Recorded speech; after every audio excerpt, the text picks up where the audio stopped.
নমস্কার।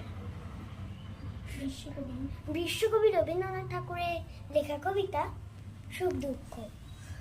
বসে চেয়ে আছে রথের তলায় সানযাত্রার মেলা, সকাল থেকেই বাদল হলো ফুরিয়ে এলো বেলা।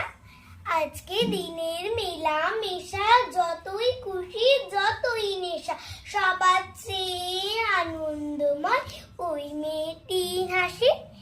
এক পয়সায় কিনেছেও তাল পাতার এক বাঁশি, বাজে বাঁশি পাতার বাঁশি আনন্দ স্বরে। হাজার লোকের হর্ষধ্বনি সবার ওপরে, ঠাকুর বাড়ি খেলা ঠেলি লোকের নাই শেষ, অবে শান্ত বৃষ্টি ধারায় ভেসে যায় রে দেশ। আজকে দিনে দুঃখ যত নাই রে দুঃখ উয়ার মতন,